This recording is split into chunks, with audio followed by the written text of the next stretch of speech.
Hello everyone, welcome to foundation classes. My name is Amit. चलिए आज के सेशन को स्टार्ट करते हैं। आज का जो हमारा सेशन है इसमें मैं आपको हमारी ईवीएस जो पीवाईक्यू सीरीज़ है उसकी क्लास नंबर 23 करवाने वाला हूं। 22 क्लासेस हमारी कंप्लीट हो चुकी हैं।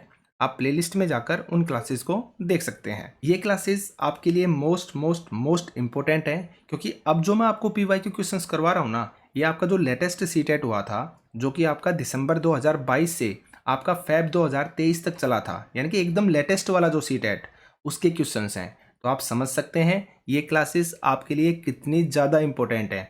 यही क्वेश्चंस आपको बार बार मिलने हैं, यही क्वेश्चंस रिपीट होने हैं। अगर आप चाहते हैं कि आपका सीटेट क्लियर हो तो आप इन क्लासेस को बिल्कुल भी स्किप मत कीजिए, ठीक है। तो चलिए आगे बढ़ते हैं। देखिए, हमने जो हमारे पीवाईक्यू सीरीज स्टार्ट कर रखी है उसमें मैं आपको फैक्चुअल क्वेश्चन करवा रहा हूँ, ठीक है, जो आपके 15 मार्क्स के आएंगे। लेकिन हमारी 15 मार्क्स की जो पेडागोजी आएगी ना, उसकी क्लास भी मैं अपलोड कर चुका हूँ। ये आपकी ईवीएस पेडागोजी की क्लास है जो कम्प्लीटली एनसीईआरटी बेस्ड है, और आप 100% इस क्लास से आपको बेनिफिट होगा। आपके क्वेश्चंस 100% सही होंगे। तो आप इस क्लास को भी देखिए, और इस क्लास का जो लिंक है वो मैं इस वीडियो के डिस्क्रिप्शन में डाल दूंगा। तो आप इस क्लास को कंप्लीट देखने के बाद इसके बाद पेडागोजी की क्लास को भी आप कंप्लीटली देखना, ठीक है। और आपको एक काम आज और करना है, आप इन क्वेश्चंस को साथ साथ में करना और कमेंट सेक्शन में कमेंट करके बताना लास्ट में कि आपके कितने क्वेश्चन सही हुए हैं। इससे देखिए मुझे मोटिवेशन मिलेगा और आपके माइंड में चीज़ें सेट हो जाएंगी। तो आप मेरे कहने से आज ऐसा करके देखिए। जो भी इस वीडियो को देखते हैं आपको कमेंट सेक्शन में कमेंट करके लास्ट में बताना है कि आपके कितने क्वेश्चन सही हुए हैं, ठीक है। तो चलिए आज के सेशन को स्टार्ट करते हैं। आज का जो ये प्रैक्टिस सेट है ना, इसमें काफ़ी न्यू क्वेश्चंस हैं, तो आप इन क्लासेस को बिल्कुल भी स्किप मत करना और चैनल को आप सब्सक्राइब कर लीजिए। मैं फिर से बोल रहा हूँ, चैनल को आप सब्सक्राइब कर लीजिए ताकि आपकी कोई भी क्लास मिस ना हो, ठीक है। तो चलिए स्टार्ट करते हैं। दक्षिण भारत का सबसे बड़ा मेला या आदिवासी उत्सव कौन सा है? तो देखिए ऑप्शन को आप, कुंभ का मेला, समक्का सरालम्मा जात्रा, या फिर खर्ची उत्सव, या फिर गंगा जी मेला। तो देखिए जो कुंभ मेला है ना, ये तो आपको पता है नॉर्थ के अंदर होता है, और कहाँ पे होता है? यूपी में होता है। तो एक तो ये नॉर्थ में हो गया, पूछा कहाँ का है? दक्षिण भारत का पूछा है, तो ये तो आपका नहीं हो सकता। आगे देखिए समक्का सरालम्मा जात्रा, ये आपका करेक्ट आंसर होगा। तो दक्षिण भारत का सबसे बड़ा मेला या आदिवासी जो उत्सव है ना, वो है आपका ऑप्शन नंबर बी। और ये कहाँ पर मनाया जाता है? आपका तेलंगाना के अंदर। ये भी आपको याद रखना है, ठीक है। अगर आपसे खर्ची पूजा पूछी जाती है तो ये आपका होता है त्रिपुरा के अंदर, ठीक है। और अगर आपसे गंगा जी मेला पूछा जाता है, ये होता है आपका पश्चिम बंगाल के अंदर, या फिर दमन दीव में भी मनाया जाता है, दमन एंड दीव के अंदर। तो ये सारी चीज़ें आपको अच्छे से याद रखनी है, ठीक है। और देखिए खर्ची पूजा के अलावा जो त्रिपुरा है, यहाँ पर केर उत्सव भी मनाया जाता है, ये भी आपको याद रखना है। यहाँ पे गरिया पूजा, देखिए एक होती है खर्ची पूजा और एक होता है आपका गरिया पूजा। तो जो गरिया पूजा उत्सव है ना, ये भी आपका कहाँ पर मनाया जाता है? त्रिपुरा के अंदर। तो ये सारी चीज़ें आपको अच्छे से याद रखनी है। देखिए एक्सप्लेनेशन को देखते हैं। देखिए आपसे पूछा जा सकता है बतुकम्मा फेस्टिवल कहाँ पर मनाते हैं? तेलंगाना के अंदर। भाई एक तो हम पढ़ चुके हैं, इसके अलावा ये भी याद रखने हैं। अगर बत्तुकम्मा फेस्टिवल पूछा जाए तो तेलंगाना में, बोनालू फेस्टिवल पूछा जाए तो ये भी कहाँ पर है आपका? तेलंगाना के अंदर। अगर आपसे नागोबा जात्रा पूछा जाए तो ये भी कहाँ है आपका? तेलंगाना में। भाई जात्रा मतलब यही होता है आपकी यात्रा, तो आप इसको नागोबा यात्रा भी बोल सकते हैं, ठीक है। तो कहाँ पर है ये आपका? तेलंगाना के अंदर। अगर आपसे खर्ची पूजा पूछी जाती है त्रिपुरा में, गरिया पूजा पूछी जाती है तो ये भी आपकी त्रिपुरा के अंदर, और केर पूजा पूछी जाती है तो ये भी कहाँ पर आपका? त्रिपुरा में। और गंगा जी मेला मैं बता चुका हूँ, पश्चिम बंगाल एंड दमन दीव के अंदर, ठीक है। आगे बढ़ते हैं। वाराणसी की कढ़ाई का अद्वितीय कला कौन सी है? यानी कि वाराणसी के अंदर कपड़ों की कढ़ाई की जाती है, तो उस कढ़ाई का नाम क्या है? आपसे वो पूछा गया है। तो देखिए ऑप्शन है आपके जरदोजी, उसके बाद है आपका तोड़ा, उसके बाद है आपका फुलकारी, और एक है आपका कांथा। तो आपको बताना है कि ये कहाँ की प्रसिद्ध है। तो देखिए यहाँ पर जो आपका करेक्ट आंसर होगा ना, वो होगा आंसर नंबर ए, यानी कि जरदोजी। जो जरदोजी कढ़ाई है ना, ये वाराणसी यानी कि यूपी की प्रसिद्ध है। वाराणसी यूपी की प्रसिद्ध है। अगर आपसे तोड़ा पूछा जाता है तो जो तोड़ा है इसको हम टोडा भी बोलते हैं, ये है आपकी तमिलनाडु की कढ़ाई, ये आपको याद रखना है। फुलकारी हम पहले भी कर चुके हैं, कहाँ की है? आपकी पंजाब की, याद रखना आप। और अगर आपसे कांथा पूछा जाता है, कांथा जो कढ़ाई है ये कहाँ की प्रसिद्ध है? ये आपकी प्रसिद्ध है कहाँ की? पश्चिम बंगाल की। याद रखना है आपको, कहाँ की प्रसिद्ध है? पश्चिम बंगाल की, ठीक है। तो आगे हम एक्सप्लेनेशन को देखते हैं। देखिए जरदोजी, तो जरदोजी कहाँ की फेमस है? आपकी आगरा की, यूपी की, यानी कि वाराणसी के अंदर, ठीक है। एक सुंदर धातु की कढ़ाई है जिसका उपयोग कभी भारत में राजाओं और राजघरानों की पोशाकों को अलंकृत करने के लिए किया जाता था। याद रखना है आपको। अगर आपसे टोडा कढ़ाई पूछी जाती है तो ये कहाँ की है? तमिलनाडु में नीलगिरी के टोडा देहाती लोगों के बीच में एक कलाकृति है जिसे विशेष रूप से महिलाओं द्वारा बनाया जाता है। टोडा कढ़ाई, जिसे स्थानीय रूप में क्या कहा जाता है? पुखुर। ये नाम आप याद रखना। जो टोडा कढ़ाई है इसको क्या कहते हैं? पुखुर भी कहते हैं। पुखुर के नाम से भी जाना जाता है। फुलकारी हम कर चुके हैं। कहाँ की है? आपकी पंजाब की महिलाओं की। और अगर आपसे कांथा पूछा जाता है तो ये आपका कहाँ का है? पश्चिम बंगाल में, ठीक है। याद रखना आप ये सारी चीजें। आगे चलते हैं। योग दिवस के समारोह के उपलक्ष्य में एक ईवीएस का अध्यापक निश्चय करता है कि वह 5वीं कक्षा के छात्रों को विश्व योग की राजधानी के भ्रमण पर ले जाएगा, जिसका नाम है, क्या नाम है? यानी कि यहाँ पर पूछा गया है जो विश्व की योग राजधानी है ना, वो किसको बोला जाता है? ऑप्शन को देखिए आप। रानीखेत को कहा जाता है, या फिर ऊटी को कहा जाता है, या फिर आपका ऋषिकेश हो गया, या फिर आपका गंगटोक हो गया। तो यहाँ पर हमारा करेक्ट आंसर क्या होगा? आपका ऋषिकेश। और ऋषिकेश कहाँ पर पड़ता है? आपके उत्तराखंड के अंदर, क्योंकि ऋषिकेश कहाँ पर है? आपके हरिद्वार में। और हरिद्वार कहाँ पर पड़ता है? आपका उत्तराखंड के अंदर, ठीक है ना। तो ऋषिकेश कहाँ हो गया? आपका उत्तराखंड के अंदर। और यही आपसे पूछा गया था कि विश्व की योग राजधानी है वो किसको कहते हैं? किसको कहा जाता है? आपके ऋषिकेश को, ठीक है। आगे बढ़ते हैं। अब देखिए, आपको याद होना चाहिए अगर विश्व योग दिवस कब मनाया जाता है? 21 जून को। और पहली बार कब मनाया गया था? 2015 में मनाया गया था। और साथ में जो योग दिवस है ना 2023 वाला, जो अभी लेटेस्ट था आपका जून के अंदर, उसकी आपको थीम भी याद रखनी है, क्योंकि आपसे पूछा जा सकता है। तो इसकी थीम क्या है? वसुदेव कुटुंबकम के लिए योग, यानी कि योगा फॉर वसुदेव कुटुंबकम। और या फिर और लगा के आपको ये भी याद रखना है, योगा फॉर वसुदेव कुटुंबकम, या फिर yoga for the welfare of all as one world one family. और आपको इंग्लिश में ही याद रखना है। जो भी थीम होती है ना, उसको इंग्लिश में याद करने का फायदा होता है, पहचानना ईजी हो जाता है। हिंदी के अंदर थोड़ा सा डिफिकल्ट होता है, इस चीज़ को आप याद रखना। तो आप इस थीम को इंग्लिश के अंदर ही याद रखना, योगा फॉर वासुदेव कुटुंबकम, या फिर योगा फॉर वासुदेव कुटुंबकम, और yoga for the welfare of all as one world one family. यानी कि पूरी पूरी धरती क्या है? अपने आप में एक फैमिली की तरह ही है। देखिए, मैंने इसका हिंदी में मतलब भी लिख दिया है, आप देख सकते हैं। वसुदेव कुटुंबकम का अर्थ है धरती ही परिवार है। इस थीम से तात्पर्य है धरती पर सभी लोगों के स्वास्थ्य के लिए योग की उपयोगिता से, ठीक है। आप समझ गए होंगे। आगे चलते हैं। किसी पर्यटक ने दिए अनुसार वर्णन किया है। क्या वर्णन किया है? मैं एक गांव से हूं, भारी वर्षा यहाँ की सामान्य विशेषता है, इसलिए यहाँ के गांव के लोगों ने अपने घर बांस के खंभों पर, देखिए कितना इंपॉर्टेंट क्वेश्चन है, एक ऐसा प्रैक्टिस सेट नहीं गया जिसके अंदर ये नहीं पूछा गया हो। इसलिए मैं बोलता हूँ ये प्रैक्टिस सेट आपके लिए मोस्ट इंपॉर्टेंट है, आप इस चीज़ को याद रखिए। और इसलिए बोलता हूँ चैनल को सब्सक्राइब कर लीजिए, क्योंकि अभी बाकी प्रैक्टिस सेट भी आने बाकी हैं। आपकी कोई भी क्लास मिस नहीं होनी चाहिए, ठीक है। तो देखिए, बांस के खंभों पर धरती से लगभग 10 से 12 फुट या फिर 3 से 3.5 मीटर भी आ सकता है ऊंचाई पर बनाए गए हैं। ये घर भीतर से भी लकड़ी के बने होते हैं। इन घरों की छतें ढालू हैं। यह गांव निम्नलिखित में से कहाँ होना चाहिए? हम काफ़ी बार कर चुके हैं, एकदम इजी है। कहाँ पर है ये? आपके असम के बारे में बात हो रही है, असम के बारे में, ठीक है। आगे चलते हैं। देखिए एक्सप्लेनेशन को, ये सारे याद रखने हैं आपको। ये हमारा फर्स्ट हो गया भाई, बांस के खंभों पर बनते हैं और अंदर से भी किसके हैं? लकड़ी के बने हुए, और घर से 10 से 12 फुट या फिर 3 से 3.5 मीटर जो ऊंचे हैं, वो कहाँ पर है? आपके असम के घर। लेकिन अगर आपसे कहा जाता है हमारे यहाँ पर बारिश भी बहुत होती है, बर्फ भी पड़ती है, साथ में बर्फ भी पड़ रही है, और यहाँ मकान पत्थर तथा लकड़ी के, ये आता है एग्जाम में। पत्थर प्लस लकड़ी, यानी कि पत्थर और लकड़ी के जो बने होते हैं ना, वो कहाँ पर है? आपके मनाली, हिमाचल प्रदेश के अंदर, ठीक है। आगे चलते हैं। हमारे यहाँ बारिश बहुत कम होती है और गर्मी भी बहुत पड़ती है। हम लोग मिट्टी के घरों में रहते हैं और घरों की दीवारें बहुत ही मोटी होती हैं। इन दीवारों को मिट्टी से लीप पोत कर सुंदर बनाया जाता है और छतें कटीली झाड़ियों की बनी होती हैं। ये एग्जाम में आता है हमेशा। छतें कटीली झाड़ियों की होती है और एक आपका आता है लीप पोत कर सुंदर बनाना। तो ये घर कहाँ पे मिलेंगे आपको? राजस्थान के में, ठीक है, याद रखना आप। और अगर आपसे बहुमंजिला इमारत के बारे में पूछा जाए, क्योंकि एग्जाम में हमेशा यही वर्ड आया है, बहुमंजिला इमारत, तो अगर आपसे बहुमंजिला इमारत के बारे में पूछा जाए तो ये कहाँ आएगा आपका आंसर? दिल्ली व बड़े शहरों के बारे में, ठीक है। तो आगे चलते हैं। विटामिनों तथा खनिज लवणों को सूक्ष्म पोषक तत्व कहा जाता है, क्योंकि देखिए आप, अब विटामिन के बारे में आपको पता होगा और खनिज लवण क्या होते हैं ये भी हमें पता है। देखिए, विटामिन और प्रोटीन के अंदर आप डिफरेंस समझिए। एक होता है आपका विटामिन और एक होता है आपका प्रोटीन।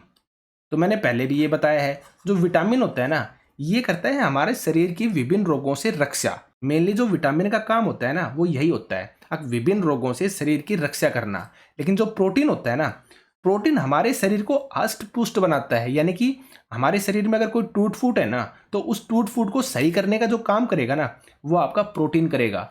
आपने देखा होगा जो लोग जिम करते हैं या एक्सरसाइज वगैरह करते हैं, वो कहते हैं कि हमें से क्या खाने चाहिए, हमें प्रोटीन लेने चाहिए। क्यों? क्योंकि नॉर्मल सी बात है, जब एक्सरसाइज करते हैं ना या जिम वगैरह करते हैं ना, तो शरीर में टूट फूट होती है, हड्डियों के अंदर, मांसपेशियों के अंदर। उसको कौन ठीक करेगा? आपका प्रोटीन। तो इस चीज को आप याद रखना, ठीक है। अब आप ऑप्शन को देखिए, इनको केवल कृत्रिम संपूरकों द्वारा ही प्राप्त किया जा सकता है। गलत है भाई, कृत्रिम थोड़ी ना होते हैं। जैसे आप विटामिन डी है, वो किससे प्राप्त है? आपको सूर्य से प्राप्त होता है, वो तो नेचुरल है। सूर्य सूर्य किसी ने बनाया थोड़ी ना है, तो इसलिए क्या हो गया, कृत्रिम संपर्कों वाली बात तो गलत हो गई। आगे देखिए, इनकी कमी अभाव से विविध प्रकार के रोग हो जाते हैं। हाँ, ये आपका सही है, इसमें कोई डाउट नहीं है। लेकिन हमसे पूछा क्या गया है, अब विटामिन तथा खनिज लवणों को सूक्ष्म पोषक तत्व कहा जाता है, यानी कि क्यों कहा जाता है ये पूछा है। तो ये तो आपका आंसर नहीं हो सकता। यहाँ पर तो सिर्फ इतना बताया भाई, इनकी कमी या अभाव से विविध रोग होते हैं। हाँ, ये तो ठीक है। आगे देखिए, मनुष्य में इनकी आवश्यकता कम मात्रा में होती है। ये होगा आपका करेक्ट आंसर, क्योंकि यहाँ पे इस लाइन का रीजन है। सूक्ष्म पोषक तत्व हम क्यों कहते हैं? क्योंकि हमारे शरीर को जो जरूरत होती है ना इनकी, वो बहुत ही कम मात्रा में होती है। ठीक है, आगे देखिए, ये सभी खाद्य पदार्थों के महत्वपूर्ण घटक हैं। ये भी क्या है आपका सही है, लेकिन करेक्ट आंसर क्या होगा? आंसर नंबर सी, क्योंकि ये इस बात को एक्सप्लेन करता है, सूक्ष्म पोषक तत्व वाली बात को। ठीक है, आगे एक्सप्लेनेशन को देखते हैं हम। देखिए, आपको याद रखना है, विटामिन ए की कमी से कौन सा रोग होता है? आपका रतौंधी, यानी कि आपको दिखेगा नहीं अच्छे से, ये आंखों की बीमारी होती है रतौंधी। ठीक है, अगर विटामिन बी से पूछा जाए तो बेरी बेरी रोग होता है, याद रखना है आपको। विटामिन सी की कमी से आपको स्कर्वी रोग होगा, और विटामिन बी12 की कमी से आपको क्या होगा? एनीमिया। और एनीमिया के बारे में हम पढ़ चुके हैं, शरीर में किसकी कमी हो जाती है? आपकी एचबी के अंदर आयरन की कमी हो जाती है। ठीक है, इसलिए डॉक्टर सलाह देता है कि आप आयरन वाली चीजों को खाइए। ठीक है, इसके बाद देखिए, ब्यूटी विटामिन कहा जाता है विटामिन ई को। याद रखना है आपको, मोस्ट इंपोर्टेंट है। अब ब्यूटी विटामिन हम किस विटामिन को कहते हैं? विटामिन ई को। आगे देखिए, एकमात्र विटामिन जो हमारे शरीर के अंदर ही बनता है, एकमात्र विटामिन है जो हमारे शरीर के अंदर ही बनता है, कौन सा है? विटामिन डी, क्योंकि ये हमें सूर्य से मिलता है। और इसको हम क्या कहते हैं? सनसाइन विटामिन भी कहते हैं। क्या कहते हैं? Sunshine vitamin. तो ये सारी चीजें आपको याद रखनी है। ठीक है, आगे चलते हैं। यह एक सामाजिक चिंता का विषय है कि भारत में बहुत से शहरों में सीवेज यानी कि मानव अपशिष्ट अब भी खालिस्तान द्वारा साफ किए जाते हैं। तो देखिए, मशीनों द्वारा साफ किए जाते हैं। गलत है भाई, नॉर्मल सी बात है, ये सामाजिक चिंता का विषय कैसे होगा? अगर मशीन ही साफ करेंगे तो अच्छी बात है ना। तो देखिए, मैला ढोने वालों के द्वारा हाथ से साफ किया जाता है, ये आपका करेक्ट आंसर होगा। ये एक चिंता का विषय है। अगर देश इतनी तरक्की कर चुका है, हमारी आज़ादी को इतनी ज़्यादा साल हो चुके हैं, फिर भी जो हमारा मानव अपशिष्ट है उसको लोग उठा रहे हैं। जो मैला ढोने वाले एक जो स्पेशल जाति है वो उठाती है। तो ये हमारे लिए क्या है? एक चिंता का विषय है। ठीक है, तो नेक्स्ट ऑप्शन है, ये भी आपके नहीं होंगे। करेक्ट आंसर क्या होगा आपका? Answer number B. आगे चलते हैं, पोचमपल्ली नाम। अब पोचमपल्ली के बारे में हम डिटेल से पढ़ चुके हैं। कहाँ का है ये? तेलंगाना का एक जिला है भाई। ठीक है, यानी कि तेलंगाना के अंदर एक जगह है आपकी पोचमपल्ली, और यहाँ की क्या प्रसिद्ध है? साड़ियाँ प्रसिद्ध हैं। नॉर्मल सी बात है, उसी से रिलेटेड आपसे क्वेश्चन पूछा गया है। अगर लोक चित्रकला का जो विशेष रंगों से बनाई जाती है, गलत है भाई। साड़ियों का जिन पर पारंपरिक रंगाई के ज्यामितीय नमूने होते हैं, ये होगा आपका करेक्ट आंसर। क्योंकि पोचमपल्ली के बारे में हम जानते हैं क्या है, एक साड़ी है जो विशेष प्रकार से बनाई जाती है। और कैसे नमूने होते हैं इसके अंदर? ज्यामितीय स्ट्रक्चर होते हैं, याद रखना आप। आगे देखिए, बकरियों की किस्म, ये भी आपका गलत हो जाएगा। और प्राचीन भारतीय मंदिरों की श्रेणी, ये भी क्या हो जाएगा आपका? गलत हो जाएगा। करेक्ट आंसर क्या होगा? Answer number B. आगे चलते हैं। अब देखिए, पोचमपल्ली के बारे में मैंने एक्सप्लेनेशन दी है, आपको याद रखनी है, एक लाइन याद रखनी है। देखिए, मुक्तापुर गांव पोचमपल्ली तेलंगाना में पड़ता है। ठीक है, यहाँ पर ज्यादा परिवार कैसे हैं? बुनकर परिवार हैं। तो आपसे पूछा जा सकता है, अब सबसे ज्यादा जो बुनकर परिवार है ना, वो तेलंगाना के किस जिले में है? तो पोचमपल्ली में। और अगर आपसे पूछा जाए तेलंगाना के पोचमपल्ली के किस गांव में है? तो मुक्तापुर गांव में। इसलिए मैं बोलता हूं आपको एक एक डिटेल याद रखनी है। आगे देखिए, पोचमपल्ली की जो साड़ियाँ हैं वो बहुत ही प्रसिद्ध हैं। मिल गया आपको आंसर। ठीक है, ये साड़ियाँ करघे से बनाई जाती हैं, जिसमें कई क्या लगी होती हैं, सुइयाँ लगी होती हैं। और मैंने जो थ्योरी क्लासेस कराई थी ना, वहाँ पे मैंने करघा भी दिखाया था कि ये मशीन किस तरह की होती है। आप उन थ्योरी क्लासेस को जाकर देखिए, आपका कोई क्वेश्चन गलत नहीं होने वाला है, यकीन मानिए आप इस बात को। ठीक है, आगे देखिए, सोल कहाँ के प्रसिद्ध हैं? आपके कुल्लू के। मधुबनी पेंटिंग हम पढ़ चुके हैं, बिहार की प्रसिद्ध है। सिल्क कहाँ का प्रसिद्ध है? आपके असम का। और कश्मीरी कढ़ाई अगर पूछी जाती है तो कहाँ की? कश्मीर की। सीधी सी बात है। आगे चलते हैं, नीचे दिए गए कथनों पर विचार कीजिए। देखिए, मोस्ट इंपोर्टेंट क्वेश्चन है, एनसीईआरटी की एक लाइन इंपॉर्टेंट है। और मेरा कराने का तरीका यही है, जब भी मैं थ्योरी करवाता हूँ ना, मैं इस तरीके से करवाता हूँ, आपको दोबारा एनसीईआरटी या वो बुक उठाने की जरूरत ही ना पड़े।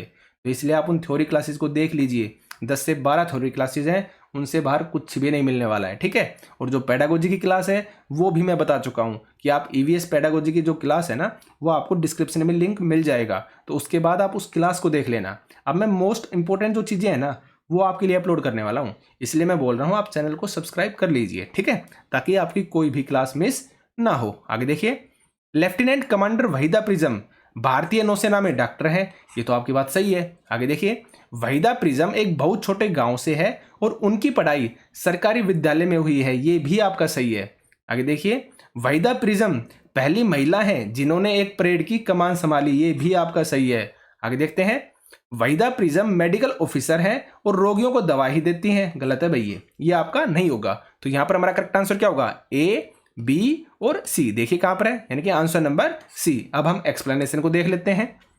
देखिए, मैंने थ्योरी करवाई थी तो वहां पे डिटेल से बताया था, इनके बारे में कंप्लीट डिटेल दी थी मैंने। तो देखते हैं हम, इनका जन्म कहां पर हुआ था? थन्ना मंडी, जो कहां पर है? राजौरी जिला, जम्मू कश्मीर के अंदर। याद रखना आप, ये क्या है? भारतीय नौसेना के अंदर डॉक्टर हैं।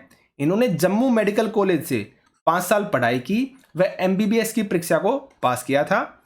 ये स्कूल के समय कैंपों में भी जाते थे, पहाड़ों पर चढ़ती थी। इन्होंने गर्ल गाइड, ठीक है, किसके रूप में? गर्ल गाइड के रूप में भी काम किया है। तो आपसे पूछा जा सकता है किसने गर्ल गाइड के रूप में भी काम किया है? तो आंसर क्या आएगा आपका?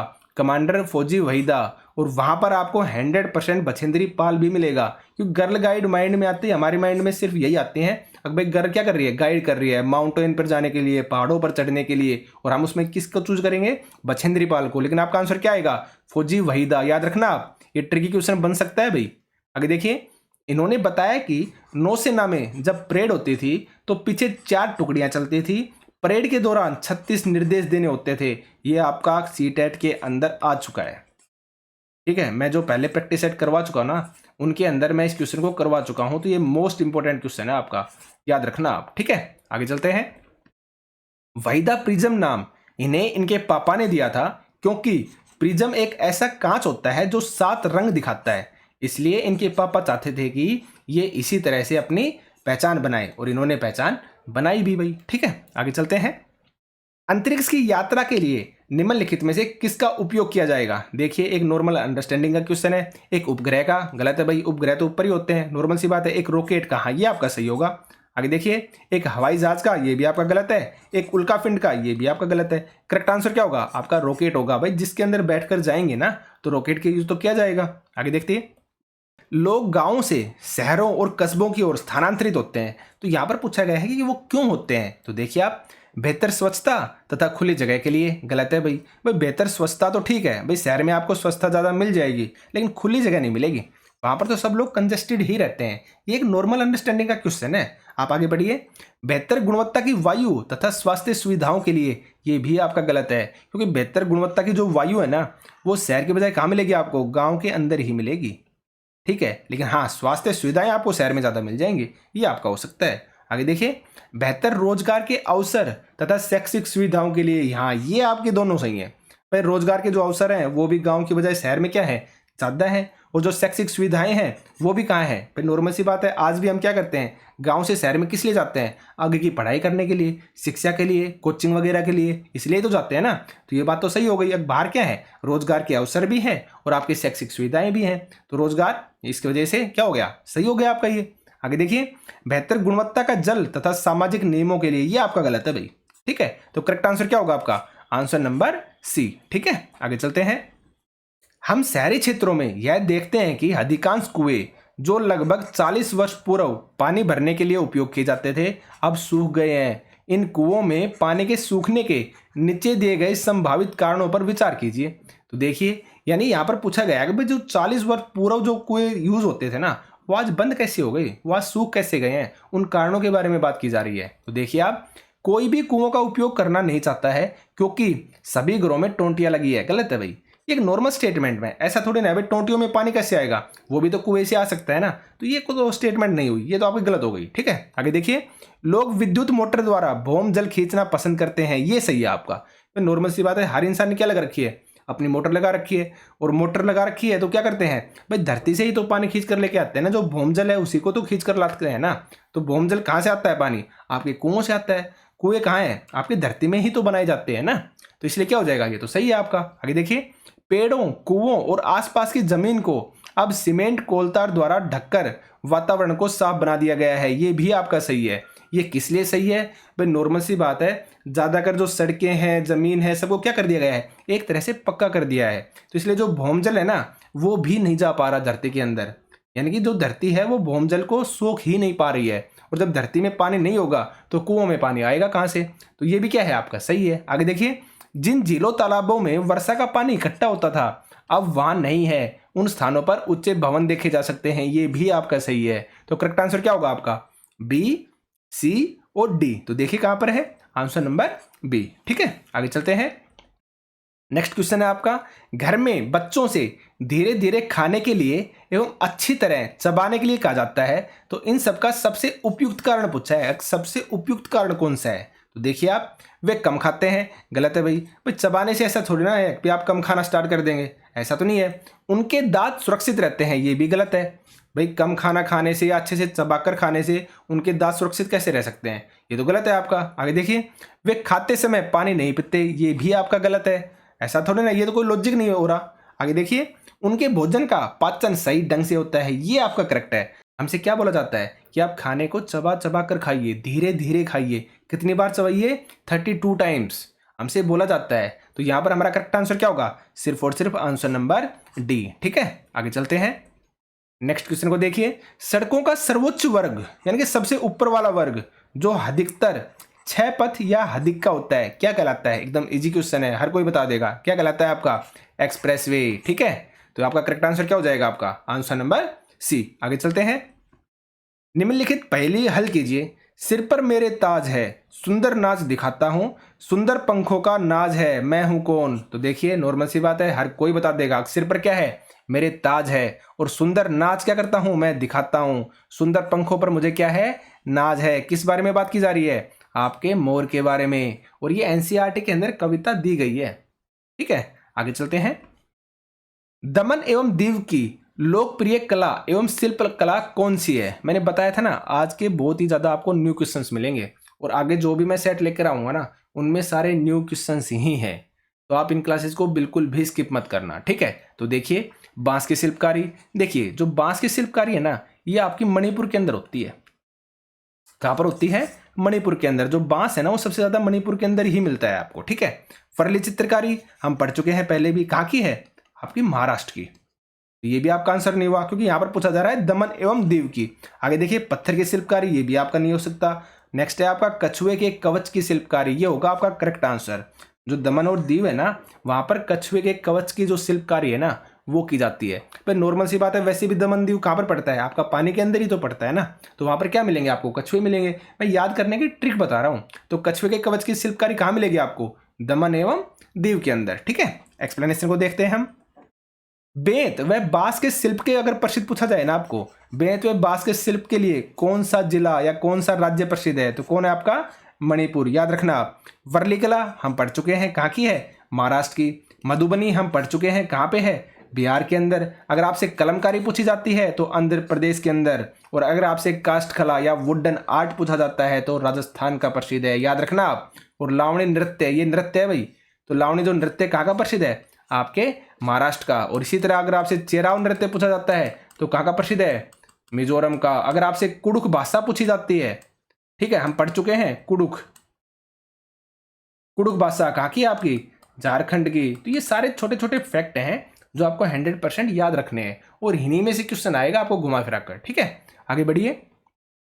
देखिए ये हमारे क्वेश्चंस थे जो मैंने आपको करवा दिए हैं। हमारे 15 क्वेश्चंस थे ये, तो ये सेट आपका कंप्लीट हो गया है। ठीक है, और मैं आपको फिर से बोल रहा हूँ, आप चैनल को सब्सक्राइब कर लीजिए और आपको कमेंट करके आज के सेशन में बताना है कि आपके कितने क्वेश्चन सही हुए हैं। ठीक है, और इन क्लासेस को बिल्कुल भी स्किप मत करना। और देखिए मैं आपको फिर से बता रहा हूँ, जो आपकी कंप्लीट पेडागोजी मिलेगी आपको ईवीएस की, और इसका लिंक मैं इस वीडियो के डिस्क्रिप्शन में दे दूंगा।